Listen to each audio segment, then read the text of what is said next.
Hi and welcome to the channel. Now this video is going to start off with a bit of a thank you. We've just reached 100 subscribers here on YouTube and 500 followers on Instagram. So we've actually gone past those a little bit, but that was the target that I'd set myself for April, that by the end of April we would have the 100 and the 500 subscribers and followers, which we've passed, which has been fantastic.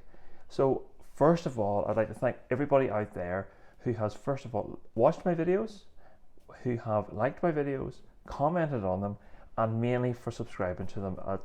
Your support on that has been amazing, and it's oh, I don't know how to put it in words really of how nice it is that people are actually watching my videos, as silly as they might be, and they're not the best quality in the world, I know, and we're getting there slowly, but the support has been fantastic. And as well as that, on Instagram, even people following what I'm doing on Instagram too, updates on the cars even before they get onto YouTube, and things like that has been immense. So thank you very, very, very much for all of that. But following those milestones, what I had done was ask you all out there to submit a few questions to me, and I'll do my best to try to answer them. So that's what I've done. I have them here on my iPad. So maybe first thing we'll do, we'll go straight into the very first one, and I'll do my best to try to answer them for you. The main reason I got into minis was probably through my dad. After Dad left school, he went and started working at the local BMC dealership. So he then went on to serve his time as a mechanic. So was always working at minis and MGs and Triumphs, anything that was in the BMC, and then the later BL days as well, and then he got into Austin Rover before he became specialising in Jaguar. But even after starting to work from home as well, and having the home garage, we always had minis, AMGs, Triumphs, Jaguars around the yard, and I couldn't wait to get my homework finished and I could go outside and help Dad. Just hand him a spanner. Maybe when I was tall enough to reach the pedals, I was able to pump the brakes and just maybe help out where I can as well. And I think that helped me as well to learn how to use the spanners and the ratchets and things, and what needed done and how to do things. So that really was probably the start of it. So it was really completely in the blood. So as well as that, I got my first mini when I was 12. I think it was 11 or 12. It was a 1960 or 1961 Austin 7 in surf blue, and that wee car sat in our yard, and I would sit behind the wheel and pretend I was Paddy Hopkirk in the Monte Carlo Rally, or that I was, starring in the Italian Job or something like that. And I couldn't wait, just to get a spanner out and see how something would come off. And I think that little car was never on the road, and it was rotten, but the engine was seized, but I was able to take so many pieces off the car, and some of the Mark 1 things actually ended up here in the Traveller as well, and they're in boxes scattered around the garage, and that little car unfortunately went to the scrapyard. But that was what really got me into minis to begin with. So why auto testing? Well, auto testing is something that I've came into of very recent times competitively. I always was around auto testing from any day that I was in the mini club. So I've been in the mini club, Minis in Northern Ireland, since I think since I was still on my R plates. So just after I passed my driving test, I joined the mini club, and that club still is an MSA, or now Motorsport UK affiliated club, and they would go around at different rallies, the Ulster Rally, the Circuit of Ireland, even local rallies as well, and would marshal at those, and they would marshal at the clubman levels and the championship level auto tests. So I would go around to the club and I would do all the marshalling with them as well. But at the end of the auto tests, before we would to clear up the cones and the pylons, we were able to go around and take our own cars around the auto test, without the stopwatches, and it was a lot of fun at the end of the events. But I took this idea that I really would like to have a go at it. So then I entered my first one. It was with the MG Car Club, the Ulster Centre of the MG Car Club Auto Solo, which is an all-forward auto test. So I cut my teeth on that, and I really, really enjoyed it. I used my 87 Mark 1 lookalike rally, which was my retrospective rally car, and then my auto tester. But this was the very first event that I had done on the car just after it was built. And I was only building that car just for the road, but then I decided to go competitive in it. But that first auto solo really got the bug going on that one, and it really helps with your car control. And so all my campaigning in the auto testing, and you getting help from the more experienced drivers always helps your driving. And I think that's the main thing with auto testing, is that it's quite it's a small, close-knit community, and everybody's willing to help. And even for my very first auto test, everybody was willing to help and give a little bit of guidance and try to help you get the most out of your car. But that's the whole thing with auto testing. It's all about car control. It's all about car sympathy, and even though it may not look like it on the videos, but does help to get that little extra skill out of how your car feels on different maneuvers, and it really helps even with day-to-day driving. Even helps. So I think that's the main reason. But as well as that, auto testing is quite a relatively cheap form of motorsport. Motorsport isn't cheap by any means, but auto testing is definitely one of the cheaper forms of it. It's definitely grassroots auto testing, and that is something which I think is good as well, because it's something that we don't need any fancy cars. We can have an ordinary car. I'm using my old MG-ZR at the minute. I'm building up. It's a car probably worth a couple of £100. Spend a couple of £100 on it and get a year's auto testing out of it. And if the car is done at the end of it, just take it to the scrap yard and we'll take another one out. Cheap car. You don't need to spend thousands and thousands and thousands of pounds on cars. So again, that's another reason why I really, really love auto testing. But for the most part, it's so much fun. There's really two cars that stand out if I hadn't bought this Traveller. That I think, first of all, I had my 1984 Mini Tahiti, and that was my daily driver for quite some time. Now, I bought that car when it was 4 years old, only had 17,000 miles on it. So that was one of the first cars I had just after I'd been driving just over a year, so I was out of my R plates. So I was just 18, coming 19, and I bought that Tahiti, and that was my everyday car, and I loved that little car. The third gear bulk ring was gone. I learned how to drive with it without crunching the gears, and the car was like that until the day I sold it. It did evolve over the time I owned it. I said it was my everyday car going to university, and then I drove it every day to work as well. But it did change. I changed the wheels. I dropped on to 10-inch wheels later with Cooper S brakes. I went kind of rally style with bonnet pins and straps, and changed the interior, but a full Mark III Cooper S interior and things like that. But looking back now, it's almost a sin what I did to that car. As a run of only 500, it really was criminal that I did that to it. But it was a 4-year-old, 5-year-old Mini at the time.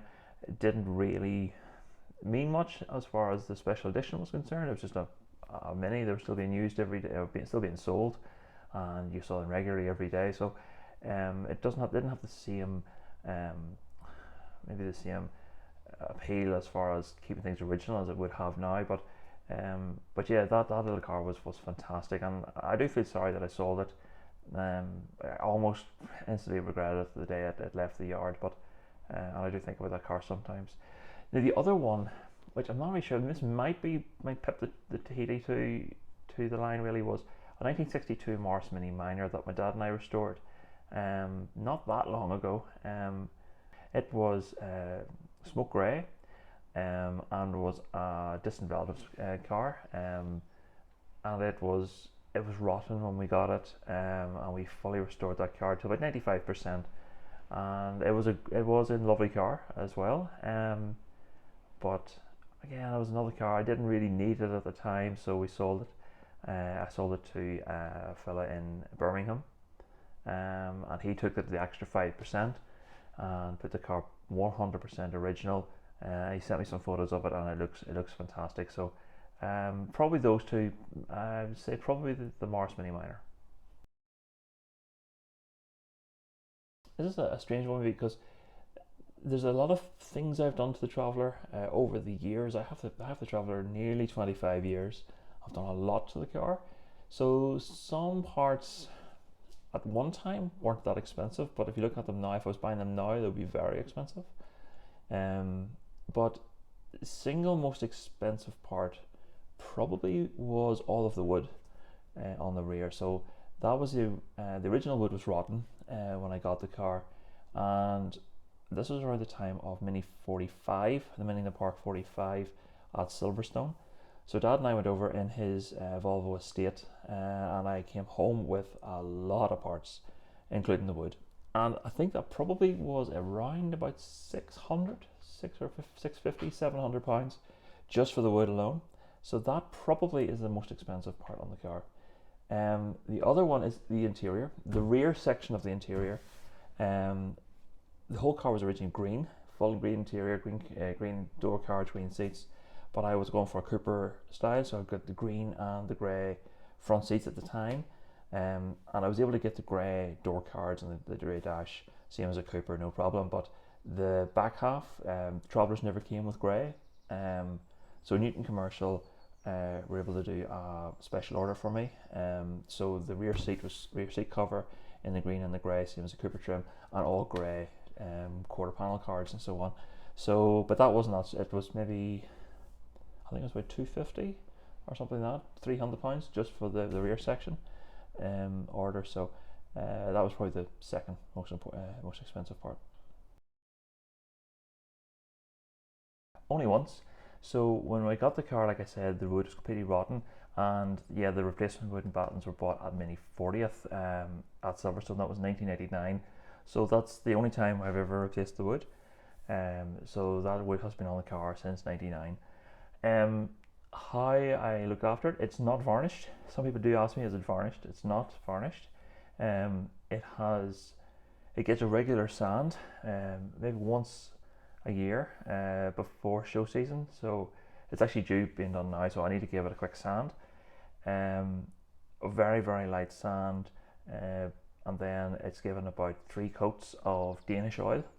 But before it was fitted, the entire back half was, I think it was maybe about 10 coats, I think it was recommended, of Danish oil on the rear, and then about 5 coats on the front faces of it.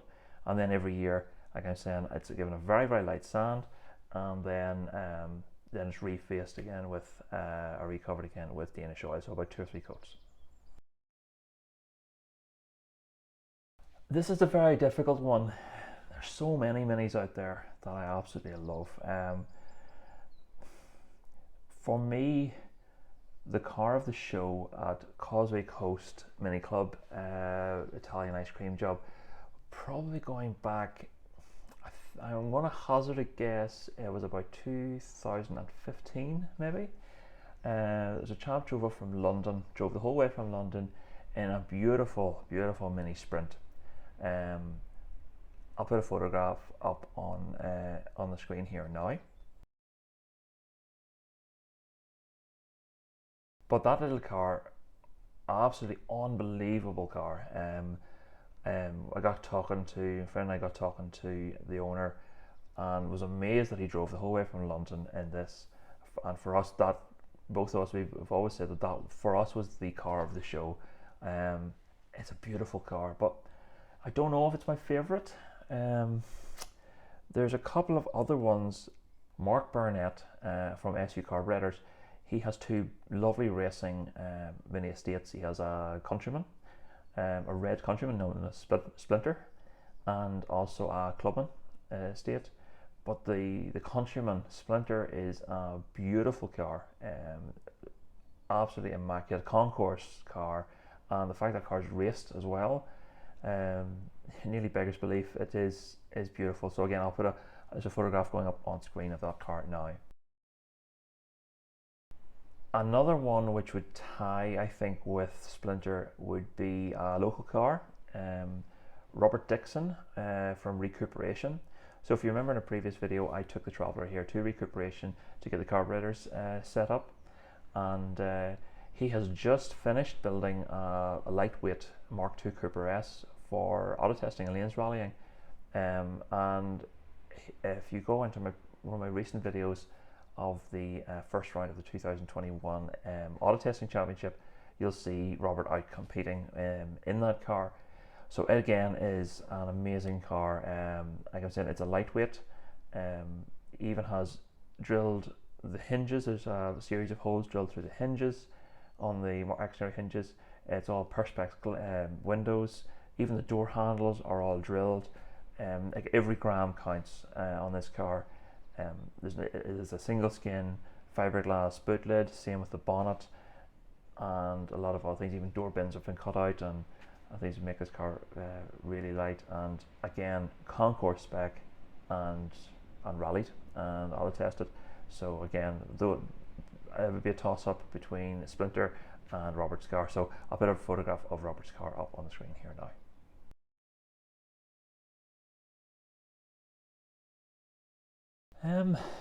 Before buying the Traveller, I actually looked at a lot of minis. I do sway towards the long wheelbase cars. So a minivan or mini pickup probably would be up there as my next favourite to the Travellers. I would have to say probably the van, because a mini pickup, as amazing as a mini pickup is, and I love the look of them, and they can be done up so well, is that there's not enough space in the cab. I just can't get the seat back far enough to be really comfortable in them. I have driven a couple of pickups, and I would love one. I really would love to have a pickup. Just wouldn't be as comfortable in them. I just can't get the seat back far enough, like I'm saying. The van, like the Traveller, I can get the seat back, and that would be great. So that would be one. I would love a minivan, and that would be my next favourite to the Traveller. If I had a van, that would be amazing. An almond green minivan with a white roof would be fantastic. Be a lovely stablemate for the Traveller, and have service vehicle written on the doors. For me, that would be amazing. I've done quite a few things to the Traveller that I absolutely love. And I wouldn't actually really do anything to the Traveller unless I really loved it. But my favourite addition would have to be the mirrors. So the Speedwell style mirror brackets with the Downton mirrors on them are definitely up there as one of my favourite parts. It's total cafe racer. It has that racing vibe about it, and really I think sets the car off very, very period. And I think it looks great. So here we have them. So the mirror brackets themselves are copies of Speedwells. A friend of mine from Brookfab, here, a local fabricator, a friend of mine, he made them up from a CAD template and cardboard aided design, very Project Binky. So I made up the cardboard templates, and he made them up for me. And the Downton mirrors, they sent me one stainless steel one and one brushed aluminium one. So because they didn't match, I just painted the two of them anthracite. So yeah, they're Merlin Motorsport ones, I believe, but they're copies of Downton.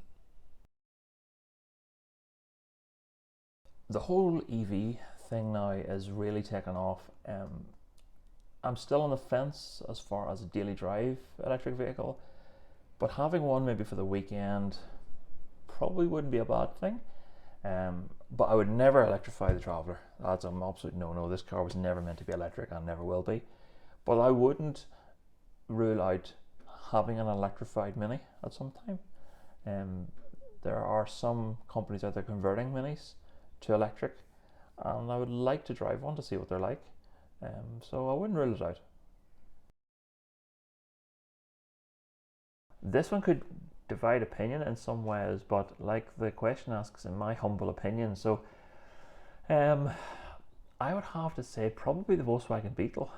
The Mini, I think, as much as I love the Generation 3 Cooper that my wife has, it's an amazing wee car, and I've driven it a lot, and it's really become my daily driver since our wee boy was born. But it's a fantastic car, but as far as a Mini is concerned, it's a lot bigger than the original Mini, and it is no longer owned by the parent company.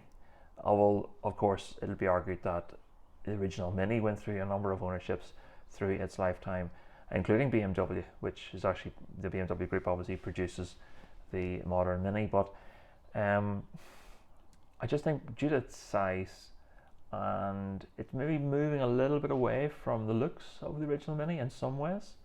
But again, it's a fantastic car, and I love our 2015 one, but it's an amazing wee car. The Fiat 500 again is a lot bigger than the original, and I think it's maybe down to the fact it seems squeezed, as if it's narrow but quite high. And again, the 500X, I think it's called. Again, is huge. So was it their crossover version, and it's quite a huge car as well. So even though it's owned by the parent company, I don't really think the Fiat is the best. No, I have driven a Fiat 500. We got one as a hire car a few years ago, and it was it was a great little car. I actually don't think there's any such thing as a bad car anymore. It was a lovely car, but wouldn't have been for me. It's not a car I would have been interested in. The Volkswagen Beetle, I think it's owned by the parent company, and two, I think it's the closest in looks to the original, especially the facelifted version, or the Mark II version that's out at the minute. Is it ours? Is it the Mark III version? I don't really follow Volkswagen very closely, but the current model anyway that's out, that especially the version with the steel style alloy wheels with the big chrome hubcap, definitely looks very, very like the original. And dimension wise, it's quite close. So I think the Volkswagen Beetle. I am a huge Lego fan. As you'll see from my one of my recent Instagram posts, I recently rebuilt a lot of my old Lego.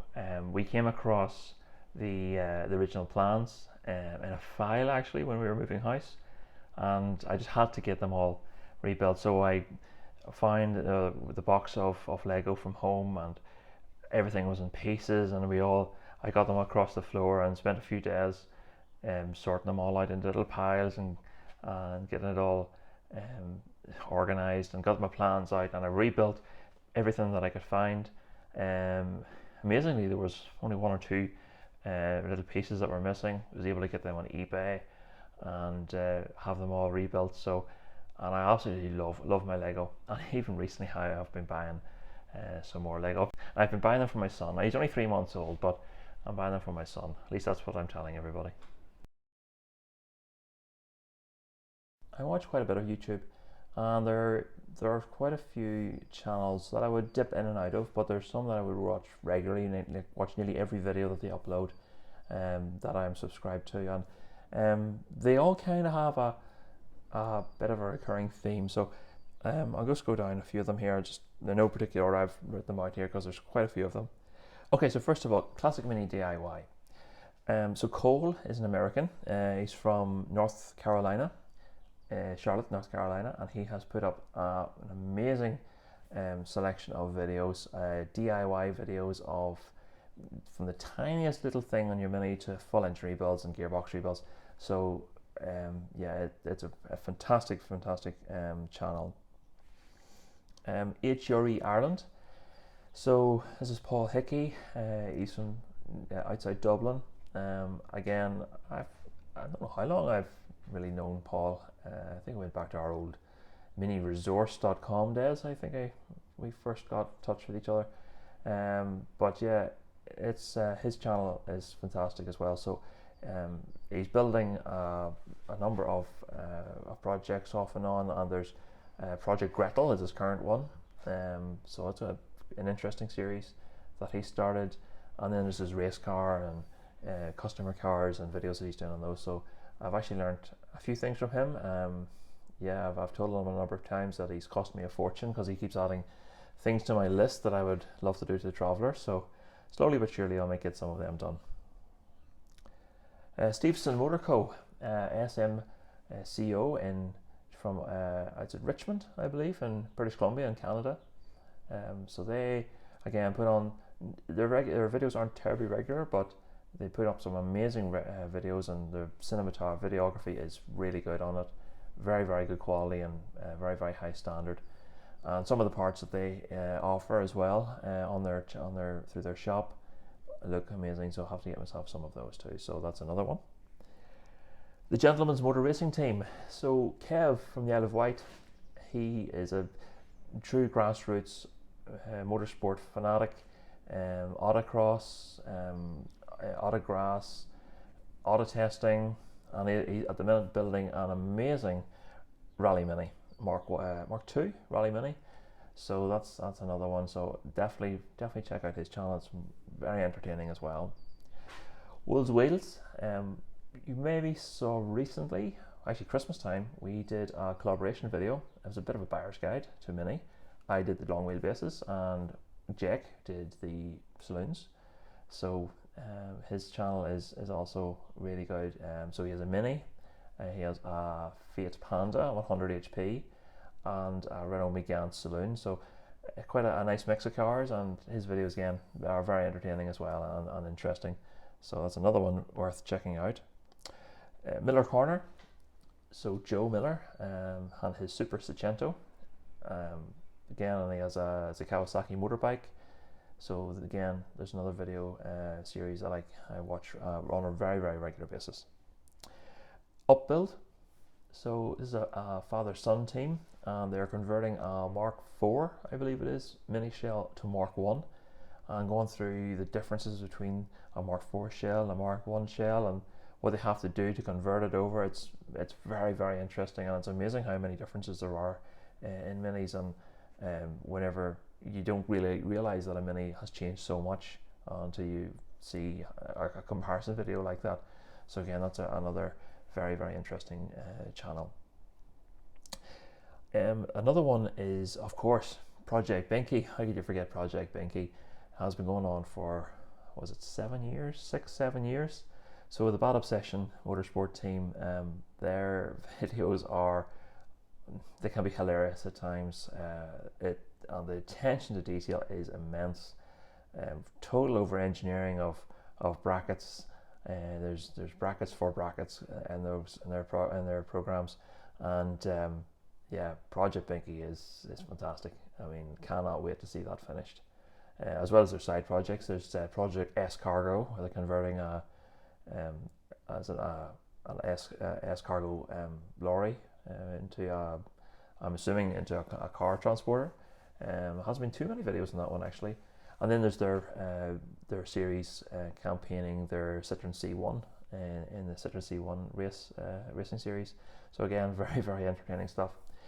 Now this isn't a YouTube channel, but I listen to this regularly too. It's Classic Mini Breakdown podcast. I've only recently found it. I came across it actually on a YouTube channel. We're mentioning it. I think it was Kev. Mentioned it the first time I saw it on his channel, and I've been binge listening to that over the last couple of months. So I'm completely up to date now, and again, very, very entertaining podcast, very interesting as well. And yeah, Peter's podcast is definitely well worth a listen. So yeah, so that would wrap all those up. There's probably a few others there that I watch regularly, but those would be my main go-to videos for whenever I have some spare time.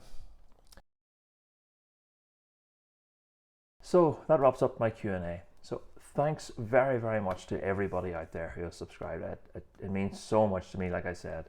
I still can't believe it that I've reached the targets that I was aiming for. But so where do we go next? So will we say 200 subscribers and 1,000 followers on Instagram? If I could reach those two numbers again, it would be immense. I'm not going to put a date on it. We'll get there when we get there.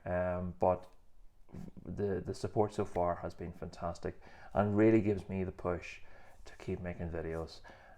So yeah, I'm just going to go and record one here now in the Traveller. I have a couple of little jobs I want to do, so I'll split them out into separate videos, and we'll get that one uploaded soon. So yeah, again, thanks very much for watching, everybody. Keep those subscriptions coming, keep those likes coming, and yeah, please continue to comment below in the videos, because it's so encouraging to read your comments, and I will answer every comment that comes in. So again, thanks very much for watching. I will see you on this next video that I'm just about to record.